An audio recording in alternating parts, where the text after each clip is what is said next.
Então vamos lá, vamos continuar. Esse é o segundo vídeo da aula de vitaminas. Começamos pela vitamina A, né? Vitamina lipossolúvel, então solúvel em gordura, não solúvel em água.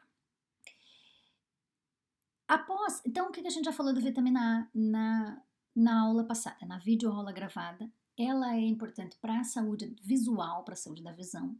Ela é chamada de retinol quando encontrada nos alimentos de origem animal e chamada de beta-caroteno quando encontrada em alimentos de origem vegetal.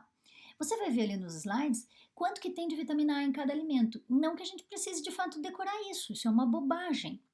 Cada vez que você quiser saber essa informação, você procura na internet, tem aplicativo. É uma bobagem querer decorar esse tipo de coisa. Mas de fato é interessante saber que na maioria dos alimentos de origem animal tem vitamina A. E que nos alimentos de origem vegetal são aqueles sim de cores alaranjadas, é bem clássico, né? A gente fala da cenoura, a gente fala da abóbora, a gente fala do mamão. Então, praticamente está espalhado na maior parte dos alimentos, na natureza, então não é uma vitamina de difícil consumo.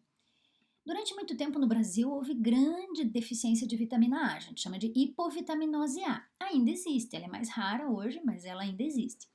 A carência de vitamina A é grave, ela prejudica o crescimento ósseo. A vitamina A ela é necessária para a deposição do cálcio lá no crescimento infantil. Então, uma das consequências da hipovitaminose A, principalmente na infância, é o chamado raquitismo. Então, o raquitismo, a criança considerada raquítica, é aquela que não cresceu na velocidade que deveria ou que, ao crescer, a estrutura óssea não acompanhou, gerando então uma deficiência óssea importante, inclusive um processo de abaulamento nos ossos das pernas, dos membros inferiores, onde a criança não cresce com as pernas retas, com as pernas eretas, a criança cresce com as pernas arqueadas e caminha com dificuldade.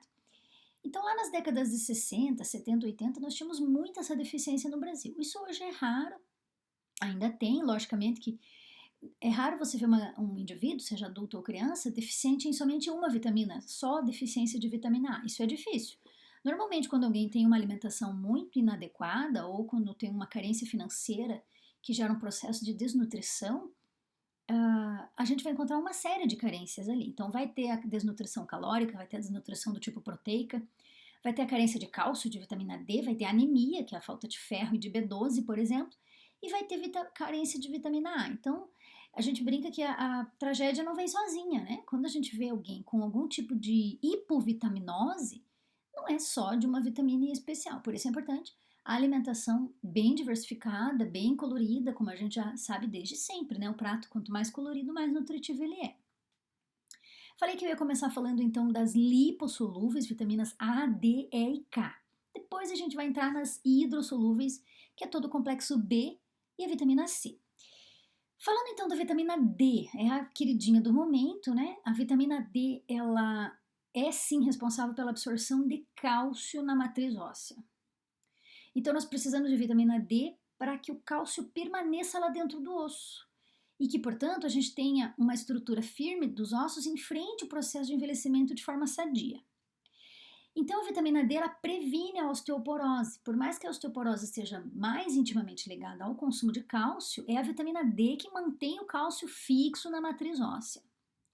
Funciona da seguinte forma: quando somos crianças e adolescentes, precisamos de uma dieta muito rica em cálcio. Por isso que a dieta da criança pequena, por exemplo, é muito láctea.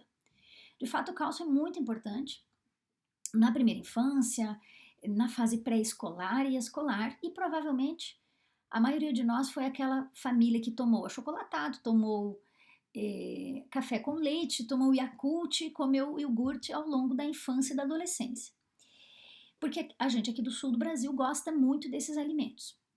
Então, se agora você que é adulto não consome mais tanto cálcio, não é fã de leite, ou o leite te faz mal, te dá um desarranjo intestinal, já não é mais tão importante o consumo de cálcio na vida adulta. Porém, o consumo de vitamina D, esse se torna mais importante, porque é a vitamina D que vai manter esse teu osso saudável, sadio por mais tempo. É a vitamina D que mantém o cálcio na matriz óssea. E daí a gente consome cálcio em outros alimentos? Tem cálcio em outros alimentos que não laticínios? Claro que tem. A gente utiliza esse cálcio para as funções da contração da fibra muscular, então a gente precisa de cálcio para que a fibra muscular contraia, tanto a fibra muscular cardíaca quanto os músculos esqueléticos, os músculos do corpo. E esse cálcio eu posso obter da dieta. Eu não preciso tirar o cálcio lá do meu osso e deixar o meu osso poroso, esponjoso. E quem faz isso é a vitamina D. Agora, mais recentemente, foram descobertas muitas outras coisas sobre a vitamina D. Então, esse foi sempre um conceito antigo sobre o auxílio na manutenção do cálcio dentro da matriz óssea. Mas agora a gente já sabe dos potenciais auxiliares da vitamina D na saúde cardíaca. Então, a gente já sabe que para o paciente cardíaco, para o cardiopata, a vitamina D tem importantíssimo papel. E mais recentemente ainda, agora, por conta do estudo dos pacientes que morreram de coronavírus lá na Itália, a gente já conseguiu saber que a maioria das pessoas que faleceram tinham baixa vitamina D também.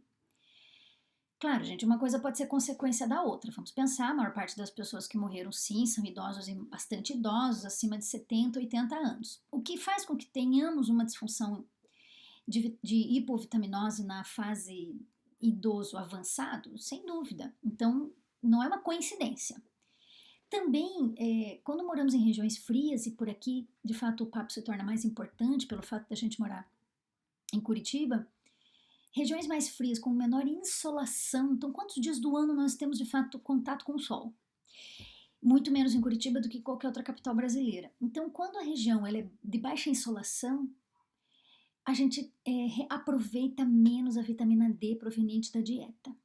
Então, é assim, nós temos vitamina D espalhada em muitos alimentos, na gema do ovo, tá nas carnes, nos alimentos de origem animal, tá na sardinha, tá no leite, leite também tem vitamina D, tem na manteiga, por exemplo, vitamina D, tem nos cogumelos, tem na maior parte dos peixes de origem marinha, então tem muito alimento legal em vitamina D, mas eu só aproveito essa vitamina obtida da dieta se eu tomar sol.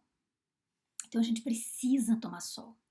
Precisa passar protetor solar para tomar sol? Claro que precisa. Vocês, mais do que eu, devem orientar a questão do cuidado com a pele e da saúde do fotoenvelhecimento provocado pelo sol.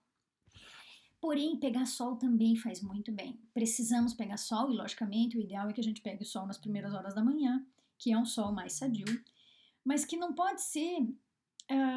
isso não pode ser deixado de lado. Precisamos tomar sol, mesmo que a gente goste de cuidar da saúde da pele e, logicamente, evite o processo de fotoenvelhecimento.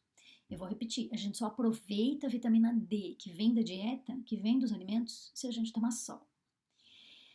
Prof, sempre fiz exame de vitamina D e sempre a minha vitamina D é baixa, mesmo eu comendo direitinho. Sim, nós aqui moradores de Curitiba, a maioria de nós tem vitamina D baixa, você vai encontrar isso inclusive em médico e nutricionista que come direitinho. E muitos de nós, principalmente mulheres, precisamos de suplementação de vitamina D. Então vamos suplementar, mas não vamos deixar faltar. Então, muito desses exames são feitos por ginecologistas, que são médicos que as mulheres acabam vendo pelo menos 1, 2 vezes ao ano, pela questão dos preventivos de câncer de mama e colo de útero.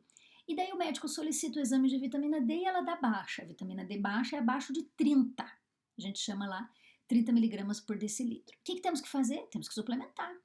Se a tua vitamina D está muito baixa, lá no 19, 20, tem que suplementar em doses um pouco mais pesadas. Se a vitamina D não está tão baixa, está lá no 25, 28, abaixo de 30, mas não tão baixa, deve-se fazer a suplementação. Então, se você tem lá um exame em casa recente, preste atenção lá nele.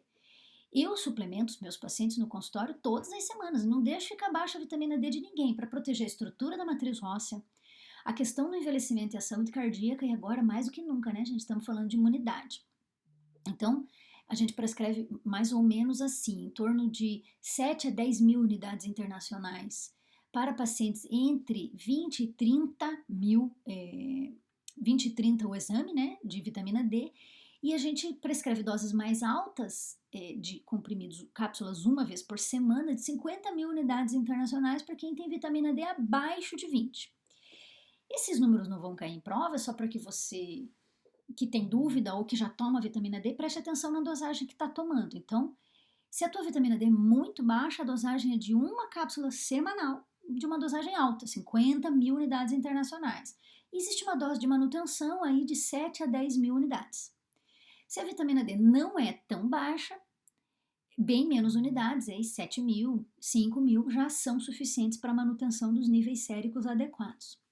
Então, a vitamina D é muito bom para os ossos, muito bom para a proteção cardíaca, a proteção cardiovascular, e muito bom agora nesse momento e que se observou que indivíduos com imunidade baixa tinham hipovitaminose D e, portanto, né, tiveram problemas com as questões da virulência e, né, foi uma tragédia o que está acontecendo. Para quem está acompanhando os slides lá, junto com a minha fala aqui, a gente está lá no slide 5 ainda da aula de vitaminas. E de fato, vou dizer, queridos, não tenho pressa. Quero ir devagar nesse conteúdo de vitaminas, porque esse conteúdo é muito importante.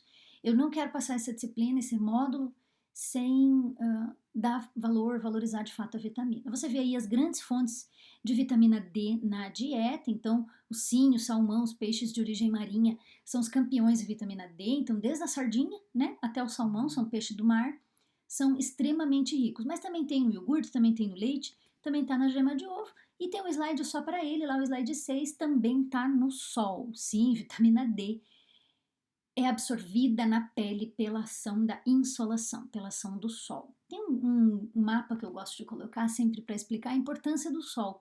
Nos locais onde as pessoas não tomam sol, elas têm mais deficiência de vitamina D. Então, se você observar esse mapa mundi aí, você vê as regiões onde mais tem sol, tem melhores índices de vitamina D. E as regiões onde o povo pega menos sol, a deficiência de vitamina D é bem maior. E você vai observar ali na região do Oriente Médio, onde a deficiência de vitamina D é muito alta. Por quê? Porque lá de fato as mulheres cobrem todo o corpo, praticamente não pegam sol nunca. Aí tem um grave problema de hipovitaminose D. Você vai ver ali no Oriente Médio supera 80% de mulheres, principalmente depois da menopausa, onde já tem uma diminuição hormonal importante, com deficiência de vitamina D. Olha lá nos slides.